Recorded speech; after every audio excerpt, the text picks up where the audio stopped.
जय हिंद दोस्तों, क्या हाल है। स्वागत है आप सभी का भैया 2024 बोर्ड एग्जाम के लिए क्लास 10th का वायरल पेपर लेकर आ चुका हूं। बहुत ज़्यादा इंपॉर्टेंट है, आप लोग देख सकते हो। सबसे पहले नजर डालो क्वेश्चन पेपर की ओर। ये पूरा का पूरा क्वेश्चन पेपर आपको मैं सॉल्व करके दिखाऊंगा। 801 डीजी कोड का है 2024 बोर्ड एग्जाम के लिए, वो भी हिंदी का। 22 फरवरी को जो आपका पेपर होने वाला है, ऐसा ही पेपर आपके बोर्ड एग्जाम में बिल्कुल आने वाला है। तो भाई साहब वीडियो बहुत ही इंटरेस्टिंग है, वीडियो को लास्ट तक देखना, इसका पूरा सोल्यूशन बताऊंगा। तो चलो आ जाओ, जल्दी से मैं आपको सोल्यूशन बताता हूँ।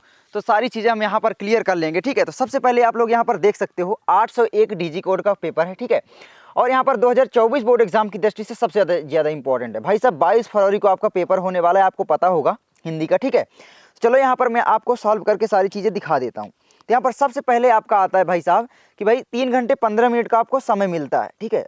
आपको जो भी दिशा निर्देश दिए गए आप लोग पढ़ सकते हो, यही सेम ऐसा ही पेपर आपका आएगा कि भाई प्रारंभ के 15 मिनट परीक्षार्थी को प्रश्न पत्र पढ़ने के लिए निर्धारित हैं। प्रश्न पत्र 2 खंडों आ और ब में विभाजित है।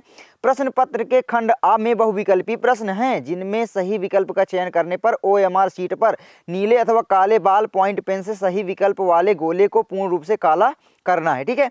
खंड आ जो है बहुविकल्पी प्रश्न हेतु प्रत्येक प्रश्न के लिए 1 अंक निर्धारित है। आपको पता होगा भाई साहब कि जो 20 नंबर के बहुविकल्पी प्रश्न होते हैं, उसका आंसर OMR शीट पर देना होता है। तो OMR शीट पर आपको गोला करना है, तो काला और नीले पेन से ही गोला करना है, कोई दूसरा पेन का प्रयोग नहीं करना है। वो तो पूरे बोर्ड एग्जाम में है ना, कॉपी लिखते समय भी केवल काले और नीले पेन का ही प्रयोग करना है। तो ये आपको ध्यान रखना है। और एक चीज़ मैं आपको बताना चाहूँगा दोस्तों कि भाई आपको क्वेश्चन पेपर बहुत ही ध्यान से पढ़ना है, क्योंकि क्वेश्चन पेपर पढ़ने से ही बहुत सारे क्वेश्चन क्लियर हो जाते हैं।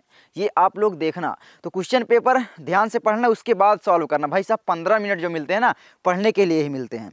अब यहाँ पर आपका आता है भाई साहब कि भाई प्रत्येक प्रश्न के अंक जो है उसके सम्मुख दिए गए हैं। सबसे पहले आपका आता है बहुविकल्पी प्रश्न।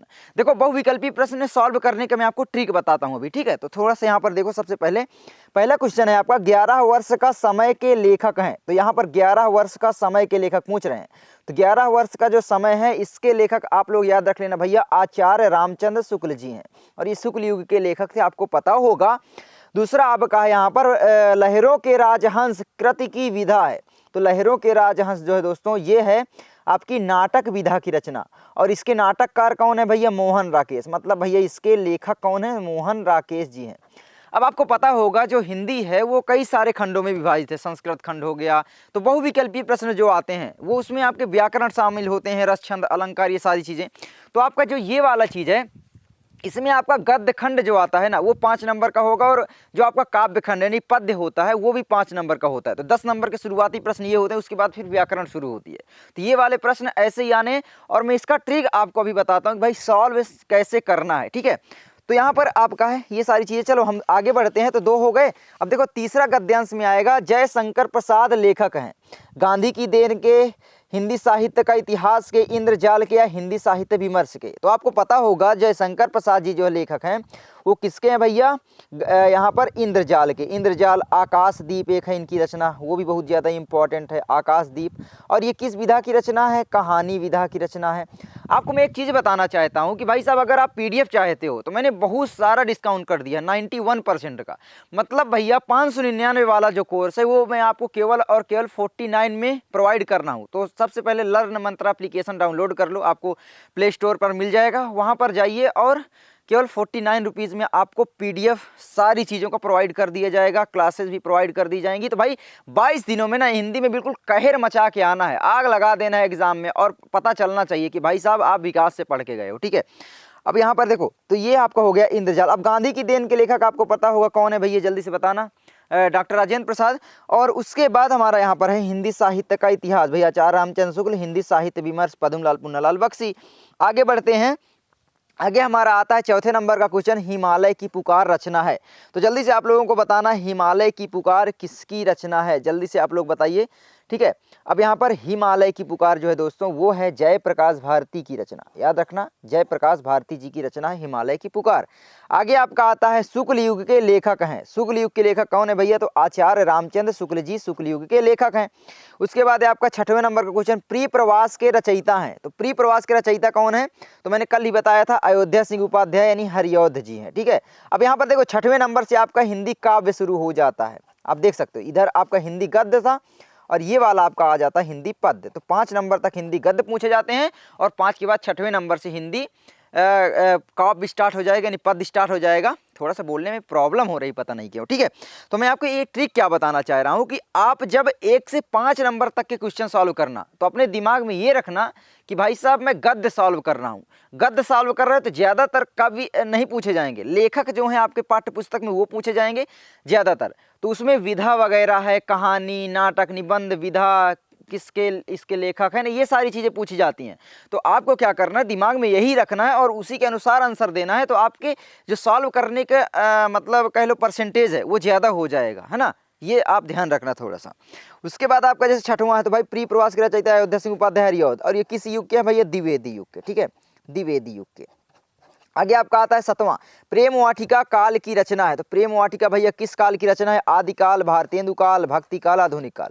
तो ये भक्ति काल हो जाएगी, क्योंकि आप जानते हो प्रेम वाटिका रसखान जी की रचना है, और रसखान जी ज़्यादातर भक्ति काल के ही कवि थे भाई। कृष्ण की लीलाओं का गान किया करते थे, आपको पता है ना। तो ये चीज़ है। उसके बाद आपका है 8वां, विनय पत्रिका के कवि हैं। तो विनय पत्रिका के कवि कौन है भैया, विनय पत्रिका के भैया कवि हैं तुलसीदास जी। ठीक है, विनय पत्रिका, राम लाला नछऊ हो गया, कवितावली हो गया, श्री रामचरितमानस हो गया, ये सारी रचनाएं तुलसीदास जी की हैं। बार बार बोल रहा हूँ भाई साहब, तैयार कर लो, बहुत ज़्यादा इंपॉर्टेंट हैं। आगे बढ़ते हैं फिलहाल। तो आगे हमारा आता है यहाँ पर भैया 9वें नंबर का क्वेश्चन कि भाई सुमित्रानंदन पंत की रचना है। तो सुमित्रानंदन पंत की कौन सी रचना है, लोकायतन, युगवाणी, चिदम्बरा, इनमें से सभी। अब यहाँ पर आपका हो जाता है भाई लोकायतन भी है, युगवाणी भी है, चिदम्बरा भी है, तो भाई इनमें से सभी हो जाएगी। याद रखना। एक और इंपॉर्टेंट है गुरुमुत्ता, लेकिन ये तीनों बहुत ज़्यादा इंपॉर्टेंट है, याद रखना भाई साहब, बहुत ज़्यादा इंपॉर्टेंट है। आगे आपका आता है 10वें नंबर का क्वेश्चन, द्विवेदी युग की रचना है। तो द्विवेदी युग की साहित्य लहरी, दीपशिखा, युगांत या साकेत। तो द्विवेदी युग की रचना आप लोग याद रख लेना भैया, क्या है, साकेत। और ये महाकाव्य है, और भैया ये मैथिली शरण गुप्त जी की है। किसकी है, मैथिली शरण गुप्त। अब यहाँ पर आपको पता होगा मैथिली शरण गुप्त जी जो है दोस्तों, वो क्या है, द्विवेदी युग के ही तो कवि थे। तो द्विवेदी युग की रचना यहाँ पर बोल दिया है, तो उन्हीं की रचना थी। इसीलिए बोल रहा हूँ कि आप जब काव्य सॉल्व कर रहे हो तो उसी के अनुसार सोचना, तो भाई सॉल्व करने का जो आपका परसेंटेज है वो ज़्यादा हो जाएगा। और सॉल्व मतलब आप तुक्का भी लगा रहे हो तो ज़्यादातर सही होने के चांस हो जाएंगे आप अगर उस तरीके से सोच कर लिखोगे। ठीक है, अब यहाँ पर जैसे साहित्य लहरी, सूरसागर, सूरसरावली, साहित्य लहरी, सूरदास की रचना है सर। ठीक है, सूरसागर, साहित्य लहरी, सूरसागर, सूर की सरावली, श्री कृष्ण जी की बाल छवि पर लेखनी अनुपम चली, ये है ना। तो तीनों रचनाएं किसकी है भैया, सूरदास की है। तो ये युगांत, युगवाणी अभी आपने पढ़ा है ना, सुमित्रानंदन पंत हो गया, और यहाँ पर क्या हो जाता है, युगांत हो गया, युगवाणी, लोकायतन, चिदम्बरा सारी। और उसके बाद आपका यहाँ पर आ जाता है दीपशिखा भैया, महादेवी वर्मा हो गया, महादेवी वर्मा। ठीक है, ये देखो, तो महादेवी वर्मा की दीपशिखा, यामा, बहुत सारी रचनाएं, आप लोग कमेंट करके बताना। स्मृति की रेखाएं, है ना। 11 है आपका, जहाँ पर हंसने का भाव आता है वहाँ रस होता है। तो इस तरीके से पूछा जाएगा, या जहाँ पर हमें दुख का अनुभव होता है वहाँ पर कौन सा अलंकार रस होता है, या वहाँ पर कौन सा स्थाई भाव होता है, ये पूछ सकता है। तो आपको पता होगा भाई, जहाँ पर हम हंसते हैं वहाँ पर क्या पूछ रहा है, रस। तो वहाँ पर हास्य रस होता है, यहाँ पर हास्य रस का स्थाई भाव होता है हास, ये भी याद रखना। और करुण रस, तो दो ही पूछे जाना है, करुण रस, हास्य रस तो 100% आना ही है। 12 आपका है हरिपद कोमल कमल से। देखो भाई, तुलना हो रही है, हरि के पद यानी चरणों की तुलना हो रही है, कोमल है कमल से, कमल से तुलना हो रही है भाई। कमल से जो है हरि जी के जो पद हैं, चरण हैं, वो कोमल हैं। तो यहाँ पर भाई तुलना जहाँ पर होती है भैया, सिंपल सी बात है, उपमा अलंकार होगा। इस तरीके से दिमाग लगाना है, ऐसे सॉल्व करना है। आगे आपका आता है 13, जेहि सुमिरत सिद्धि होई गणनायक करिवर बदन, करहु अनुग्रह सोई बुद्धि राशि शुभ गुण सदन। पंक्ति में छंद है, जल्दी से आप लोग बताइए कौन सा छंद हो जाएगा। तो यहाँ पर आप लोग याद रख लेना भैया, कौन सा छंद हो जाएगा, जल्दी से मुझे कमेंट करके बताइए, मुझे जल्दी से कमेंट कर। अब देखो, रोला या सोठा, इन दोनों में से कोई एक होगा। अब जल्दी से पंक्ति गिन लो। तो यहाँ पर 2 हो गया, 1 हो गया, मात्रा गिन लो। ठीक है, यहाँ पर आपका 1 हो गया, 1 हो गया, 1 1, यहाँ पर 1 1। ठीक है, उसके बाद ये 2 मात्रा 2 मात्रा। अब गिन लो, 2 3 4 5 6 7 8 9 10 11 12 13। भाई साहब 13 मात्राएं यहाँ पर हैं आपकी। ठीक है, यहाँ पर 2 1 1 1 1 1 सीधी होई। ठीक है, तो यहाँ पर आपकी 13 मात्रा हो गई। और यहाँ पर देखो, प्रथम चरण में कितनी मात्रा, 13 मात्रा है। ठीक है, उसके बाद है आपका गणनायक करिवर बदन, 1 मात्रा 1 मात्रा 2 मात्रा 1 मात्रा 1 1 1 1 1 1 1 1। अब देखो, 1 2 3 4 5 6 7 8 9 10 11 12 13। तो यहाँ पर देखो, ये होई जो है ना, ये नहीं होता, ऐसे होता है। ठीक है, तो ये ध्यान रखना। तो यहाँ पर आपकी 11 मात्राएं ही होगी। ठीक है, तो ये ध्यान रखना, तो यहाँ पर आपकी पहले चरण में 11 मिसप्रिंट हुआ है थोड़ा सा, 11 मात्राएं, और यहाँ पर दूसरा छोड़ के तृतीय चरण में 11 मात्राएं। भैया यहाँ पर आपका हो जाता है सोठा छंद। प्रथम और तृतीय चरण में 11-11 मात्राएं है ना, और द्वितीय तथा चौथे चरण में 13-13 मात्राएं होती हैं। तो भैया आपका हो जाएगा सोठा छंद, याद रख लेंगे। ठीक है, आगे बढ़ते हैं। सवैया वगैरह होगा ही नहीं, आपके छंद में पूछा ही नहीं जाएगा, पाठ्य पुस्तक में नहीं है। 14 है आपका अपमान शब्द में प्रयुक्त उपसर्ग है, तो अपमान है ना, अपमान, तो अप हो जाएगा, बिल्कुल सिंपल है। ठीक है, आगे बढ़ते हैं। तो आगे हमारा आता है यहाँ पर वेद पुराण में समास है, तो वेद पुराण में कौन सा समास होगा भैया, वेद पुराण, ये चिन्ह लगा हुआ है मतलब हाइफन, भैया बिल्कुल सिंपल सा है, द्वंद्व हो जाएगा। ठीक है, और दिगु मतलब संख्यावाची होना चाहिए, बहुब्रीहि मतलब तीसरी ओर इशारा होता है ना। आगे बढ़ते हैं। 16 कपूर शब्द का तत्सम रूप होगा। मैं आपको बता दूं, बहुविकल्पी प्रश्न अच्छे से सॉल्व करना, क्योंकि आप शुरुआती क्वेश्चन जब सही सॉल्व करते हो तो आपके अंदर कॉन्फिडेंस बढ़ता है, और कॉन्फिडेंस जब होता है तो हम और सारे क्वेश्चन सॉल्व करते हैं, कुछ भूलता नहीं है। नहीं तो फिर भाई शुरुआती क्वेश्चन आप नहीं कर पाते हो तो गलत हो जाएगा। और एक चीज़, शुरू में जो नहीं आते वो छोड़ देना, हो सकता है अगल बगल से थोड़ा बहुत आवाज़ आ जाए तो आप लोग कर लो। तो OMR शीट पत्थर की लकीर होती है, आपको पता होगा। तो OMR शीट पर कोई भी आंसर देना तो बिल्कुल समझ लेना कि इसके बाद हम दोबारा सुधार नहीं सकते, आ रहा होगा तो भी। तो इसलिए मैं बोल रहा हूँ बिल्कुल कन्फर्म होना, उसी का लिख देना, उसके बाद लास्ट में कर लेना, तुम्हारे पास रहेगी ही तो OMR शीट, क्या दिक्कत है। ठीक है, चाहे जब करो, शुरू में करो चाहे लास्ट में करो, तो समझ रहे हो मैं जो बताना चाह रहा हूँ। कपूर शब्द का तत्सम रूप भैया कर्पूर, कर्पूर गौरम करुणावतारम संसार सारम भुजगेंद्र हारम। ठीक है, तो ये हो गया। 17 आपका इत्ता देनी स्त्रीलिंग शब्द का सप्तमी विभक्ति बहुवचन का रूप होगा, तो जल्दी से आप लोग इसको कमेंट कर देना। आगे 18 है जब हम दिल्ली जा रहे थे तो कोमल रो रहा था, तो कोमल रो रहा था। यहाँ पर बताइए जल्दी से किस प्रकार का वाक्य है, मिश्रित वाक्य, सरल वाक्य, संयुक्त वाक्य, या इनमें से कोई नहीं। इनमें से कोई नहीं तो होगा ही नहीं, इसमें कोई ना कोई वाक्य तो है। देखो सरल वाक्य भी नहीं होगा क्योंकि यहाँ पर तो लगा है। ठीक है, तो यहाँ पर आप बताइए जब हम दिल्ली जा रहे थे तो कोमल रो रहा था, समझ रहे हो, तो कोमल रो रहा था। यहाँ पर क्या है आपका संयुक्त वाक्य, दो वाक्य मिल रहे हैं। ठीक है, तो वगैरह लग के। आगे आपका है 19 वाच्य प्रयोग के कितने भेद होते हैं, जल्दी से आप बताइए वाच्य प्रयोग के कितने भेद होते हैं, 4, 6, 3 या 7। तो भैया वाच्य प्रयोग के 3 भेद होते हैं। ठीक है, जल्दी से बताइए कौन कौन से। आगे बढ़ते हैं 20वां, जिन शब्दों का प्रयोग संज्ञा के स्थान पर किया जाता है उन्हें क्या कहते हैं, भाई सर्वनाम कहते हैं। भाई कक्षा 2 से पढ़ते आए हैं। ठीक है, चलिए आगे बढ़ते हैं। अब यहाँ पर आपके बड़े बड़े नंबर आते हैं। अब इनको सॉल्व करने की मैं आपको ट्रिक बताता हूँ। देखो ये ट्रिक ऐसी है कि भाई हर जगह आपको चेप देना है। बहुत सारी ट्रिक मैं आपको बताता हूँ, आपको पता होगा कि भाई आप कम से कम टाइम में, क्योंकि मैंने देखा बहुत सारे बच्चे अभी तक पढ़ नहीं रहे थे, अगर आपने अभी तक नहीं पढ़ा तो भी आप लोग हिंदी में 95 लाओगे। अपने विकास भाई एक साथ बने रहना। अब यहाँ पर आप लोग देखोगे भाई खंड बा में 50 नंबर का टोटल आता है, आपको पता होगा। अब 6 नंबर का आपका निम्नलिखित गद्यांश पर आधारित 3 प्रश्नों के आपको उत्तर देना है। मित्रता के लिए यह आवश्यक नहीं है कि 2 मित्र एक ही प्रकार के कार्य करते हों। बिल्कुल सिंपल है, पाठ पहचान गए कि भाई मित्रता नामक पाठ है। मित्रता को किसने लिखा है भैया, जल्दी से बताओ, हमारे आचार्य रामचंद्र शुक्ल जी। अब शुक्ल जी लिखे हैं भैया, संदर्भ बिल्कुल सिंपल कर दो। संदर्भ पूछे या प्रस्तुत अवतरण के पाठ एवं लेखक का नाम, तो भाई पाठ का नाम लिख दो और लेखक का नाम। पाठ का नाम मित्रता हो गया, ठीक है, और लेखक का नाम जो हो गया भैया आचार्य रामचंद्र शुक्ल हो गया, आचार्य रामचंद्र शुक्ल जी। ठीक है, रामचंद्र शुक्ल जी हो गया। अब यहाँ पर आप लोग ध्यान देना, ये 2 नंबर आपका फिक्स हो गया।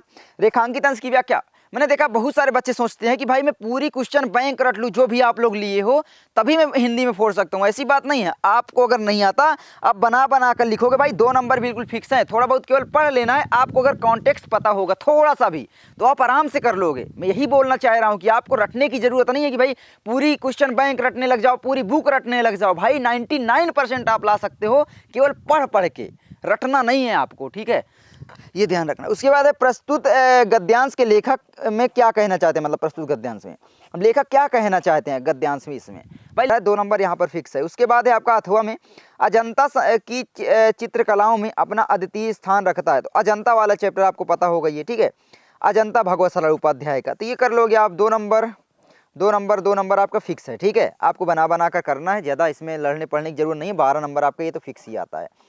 उसके बाद आपका आता है दूसरे नंबर का क्वेश्चन, दिए गए पद्यांश पर आधारित 3 प्रश्नों के उत्तर दीजिए। निर्गुण कौन देश का वासी, मधुकर कही समुझाई संहदे बूझति साँच न हासी, को है जनक कौन है जननी, कौन नारी को दासी, कैसे बरन भेष है कैसो की रस में अभिलाषी, किस रस में अभिलाषी मतलब इच्छा रखता है, किस रस को सुनना पसंद करता है या चाहता है, तो ये है। अब निर्गुण कौन देश का वासु, यहाँ पर आपका ये क्या है, सूर आ गया, देखो आगे देखोगे, ठीक है, ये देखो आगे है यहाँ पर, और पावेगो पुनिकियो आपनो जोरे करेगो घासी सुनत मौन है रहो बावरो सूर सबय मति नासी। अब यहाँ पर देखोगे कि भाई सूर आ गया, मतलब भैया ये सिंपल है, सूरदास है ना, इसके कवि हैं, क्या हैं, सूरदास इसके कवि। और सूरदास जी ने पद नामक शीर्षक लिखा है, और ये पद नामक शीर्षक सूर सागर से लिया गया है इनके, क्या, सूर सागर। अब सूर सागर तो बहुत बड़ी रचना है ना, उससे एक छोटा सा पार्ट ही तो लिया गया है, तो इसलिए शीर्षक का नाम लिख दिया जाता है, ठीक है। तो पद नामक शीर्षक है, सूर सागर नामक रचना। अब यहाँ पर आप जल्दी संदर्भ बताओ क्या हो जाएगा। तो संदर्भ लिखना बिल्कुल आसान है मेरी जान, कैसे, देखो संदर्भ में क्या लिखना है, प्रस्तुत पद्यांश प्रस्तुत पद्यांश पंक्तियां हमारी पाठ्य पुस्तक हिंदी के काव्य खंड में संकलित पद नामक शीर्षक से उद्धृत है या अवतरित है। इसके कवि भक्ति काल के महान कवि सूरदास जी हैं, कृष्ण भक्ति काल के कह लो, कैसे भी लिख दो, या लिख दो इसके कवि सूरदास जी हैं। और यह शीर्षक सूरदास जी की सूर सागर नामक रचना से लिया गया है। भाई बिल्कुल सिंपल है, इसमें रटने की लड़ने पढ़ने की बात ही नहीं है। और यही चीज़ बिल्कुल चेप देना है हर जगह, बस आपको शीर्षक की जगह जो भी शीर्षक हो वो लिख देना है, कवि बदल देना है और रचना बदल देना है, बल्कि यही चेप देना है। तो भाई आपका क्या दिक्कत है, कर लोगे ना, अब कर लोगे, हाँ अब ये नहीं बोलना। रेखांकित अंश की व्याख्या भाई साहब, तो रेखांकित अंश की व्याख्या आप लोग बना बना कर ही लोगे। देखो इसको बना बना कर लो, एक बार तो आपको पढ़ना पड़ेगा, देखो थोड़ा बहुत कॉन्टेक्स्ट दिमाग में होगा तभी आप बना बना कर पाओगे। अब बिल्कुल माइंड ब्लैंक है तो नहीं कर पाओगे, इसीलिए बोल रहा हूँ भाई थोड़ा थोड़ा तो पढ़ लो, अभी टाइम है यार, अभी बहुत दिन है, 20 दिन पढ़ाई अभी से करो, 10-10 12-12 घंटे फोड़ के आओगे, हर सब्जेक्ट के लिए बता रहा हूँ। बाकी हिंदी में फोड़ना चाहते हो तो मुझे केवल आपसे 1 घंटे चाहिए, 1 घंटा अगर आप लोग पढ़ाई करते हो हिंदी में अभी भी तो 95 आना डेफिनेटली तय है, सही बता रहा हूँ। हिंदी बहुत ही सरल होती है और बहुत अच्छे नंबर मिलते हैं। अब देखो कि बहुत सारे बच्चे कमेंट करते रहते विकास भैया, मतलब पिछले साल वाले, कि भाई 99 आपसे पढ़ के ले आया, थोड़ा सा पढ़ा, लास्ट वाले महीने पढ़ा, लास्ट वाले दिन पढ़ लिया, तो ऐसे तमाम बच्चे मिल जाते हैं, तो आप भी हो सकते हो उसमें से। आगे आपका आता है यहाँ पर अथवा, चींटी वाला है यहाँ पर, ठीक है, तो ये दोनों में से अथवा में है, मैंने आपको एक बता दिया, 2 नंबर ये भी आपका फिक्स ही हो जाएगा, तो कोई दिक्कत नहीं है। उसके बाद है आपका तीसरा, निम्नलिखित संस्कृत गद्यांश का संदर्भ सहित हिंदी में आपको अनुवाद करना। ये वाराणसी वाला चैप्टर है एक, और यहाँ पर एक भारतीय संस्कृति वाला चैप्टर है। ये देखो यहाँ पर भारतीय संस्कृति का नहीं दिया गया, दूसरा है, लेकिन वाराणसी और भारतीय संस्कृति दोनों चैप्टर तैयार कर लो, 100% है, कोई ना कोई भाई उसमें फंस जाएगा, अनुवाद करना और संदर्भ, ठीक है। उसमें संदर्भ 2 नंबर का तो फिक्स है। चैप्टर का नाम तो आपको पता ही होगा, बस लिख देना है प्रस्तुत पंक्तियाँ, प्रस्तुत संस्कृत खंड की पंक्तियाँ हमारी पाठ्यपुस्तक हिंदी के संस्कृत खंड में संकलित। पाठ का नाम है कि भाई भारतीय संस्कृति नामक पाठ से अवतरित है, बस लेखक कवि का नाम लिखना ही नहीं होता, बस लिख दो, 2 नंबर संदर्भ आपका तय हो गया। उसके बाद भैया क्या करना है, उसके बाद अनुवाद बना बना कर दो। अनुवाद करना तो अब भाई संस्कृत में जानते हो कितना अजीब बात है, बहुत ज़्यादा हर चीज़ रूप वगैरह तैयार करने पड़ेंगे, तो रट लो, थोड़ा सा पढ़ लो, बार बार पढ़ो, याद हो जाएगा, वही चेप के चले आना, क्या दिक्कत है भाई, टाइम कम है, उस हिसाब से हमें नंबर लाना है ना, इस समय हमें नंबर लाने के लिए पढ़ना है, नॉलेज बढ़ाने के लिए नहीं, ठीक है। नॉलेज बढ़ा चुके थे हम साल भर जो भी किए थे। उसके बाद है आपका चौथे नंबर का भाई, निम्नलिखित संस्कृत पद्यांश का आपको लिखना है। तो संस्कृत पद्यांश भाई ये देखो, ये हो गया, तो ये चीज़ हो गया। उसके बाद है आपका यहाँ पर देखो खंड काव्य, आप अपने सर से पूछ लेना, सर हमारे यहाँ कौन सा खंड काव्य लगता है, क्योंकि खंड काव्य अलग अलग होता है, आपको पता होगा। उसके बाद हमारा यहाँ पर आता है, ये देखो, ठीक है, 6वें का ये सबसे बड़े नंबर मिलते हैं भाई, जीवन परिचय। ये आपका है यहाँ पर भैया लेखक परिचय, ठीक है, क्या है, लेखक परिचय। तो लेखक परिचय में आपको याद करना है जयशंकर प्रसाद, डॉक्टर राजेंद्र प्रसाद, आचार्य रामचंद्र शुक्ल। अब देखो ये लेखक परिचय जो मैं बता चुका हूँ ऑलरेडी, ठीक है, तो आप सर्च कर सकते हो, यूट्यूब में मिल जाएगा जयशंकर प्रसाद का जीवन परिचय बाई लर्न मंत्रा विकास भैया, कैसे लिखना है, फ्लो चार्ट कैसे बनाना है, सारी चीज़ें आपको मैंने बता दी, या डिस्क्रिप्शन में लिंक भी मिल जाएगी, जाकर देख लेना, ठीक है। और हाँ यार मैं भूल गया, प्रहार सीरीज अपनी मैंने लॉन्च किया है, 100 क्वेश्चन आप लोगों को बताया, और 100 में से बहुविकल्पी समझ लो 18 क्वेश्चन तो पक्का फंसने वाले हैं। तो जाकर वो प्रहार सीरीज जरूर देखना, आपको बहुत ज़्यादा पसंद आएगी, और लाइक शेयर सब्सक्राइब सब कुछ ठोक के आना, डिस्क्रिप्शन में लिंक है, वैसे जाकर देख लेना, ठीक है। आगे आपका आता है डॉक्टर राजेंद्र प्रसाद, ये सब हो गया, तैयार कर लोगे। खा में आपका ये भी 5 नंबर का आएगा, ये है आपका कवि परिचय, क्या है, कवि परिचय, ठीक है, जल्दी जल्दी लिख रहा हूँ। अब कवि परिचय में आपको तुलसीदास, महादेवी और सूरदास, भाई तैयार कर लेना, 100% आ जाएगा मेरी जान, ठीक है, बिल्कुल टेंशन मत लेना। एक और तैयार कर सकते हो सुमित्रा नंदन पंत जी का, किसका, सुमित्रा नंदन पंत, ये भी इंपॉर्टेंट है, 4 तैयार कर लो, कोई ना कोई फंस ही जाएगा भाई, तैयार होगा मुझे लगता है आपको, ठीक है, टेंशन मत लो। सातवां आपका अपनी पाठ्य पुस्तक से कंठस्थ किया हो कोई एक श्लोक लिखिए। भाई 2 श्लोक याद कर सकते हैं, एक बहुत सरल मुझे पता है, सर्वे भवन्तु सुखिनः सर्वे सन्तु निरामयाः सर्वे भद्राणि पश्यन्तु माँ कश्चित् दुर्भाग् भवेत्। ये वाला बहुत ही सरल है, तो भाई इसको याद कर सकते हो। आगे बढ़ते हैं बाकी, ठीक है।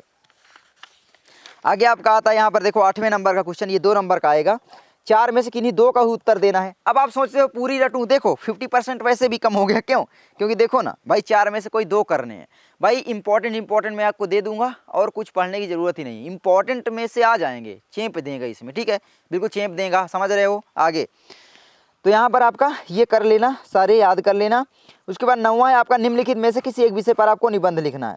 तो इस विषय पर निबंध तैयार कर लेना। 7 नंबर ये भी आपका फिक्स हो जाएगा भाई, 7 नंबर का आएगा और ये 2 नंबर का आएगा, याद रखना। 10वां आपका है, आकस्मिक अवकाश हेतु अपने प्रधानाचार्य को एक पत्र लिखना है। भाई 4 नंबर का आएगा, इन दोनों में से कोई तैयार कर लेना। अब देखो पत्र लिखना तो बिल्कुल सरल है, तरीका बस आप लोग जान लो, उसके बाद विषय वगैरह अपने से वहाँ पर चेपाना है बना बना करके, तो ये टेंशन मत लो। तो ये सारी थी भाई साहब, यही क्वेश्चन पेपर ऐसा आएगा आपके बोर्ड एग्जाम में। मैं ये नहीं कहूँगा कि यही आ जाएगा, क्योंकि क्वेश्चन पेपर किसी को नहीं मिल सकता, ठीक है, लेकिन हाँ बहुत ज़्यादा इंपॉर्टेंट क्वेश्चन मैंने शामिल किए अपने से जो भी बनाया। तो आई होप आपको वीडियो अच्छी लगी होगी और अपने विकास भैया के साथ बने रहना और एप्लीकेशन डाउनलोड जरूर करना। मैं मिलता हूँ आपसे किसी नेक्स्ट वीडियो में। जिस टॉपिक पर वीडियो चाहिए कमेंट कर देना, आपको वीडियो मिल जाएगी। तो मैं मिलता हूँ आपसे अगली वीडियो में। अरे नमस्कारम, जय हिंद।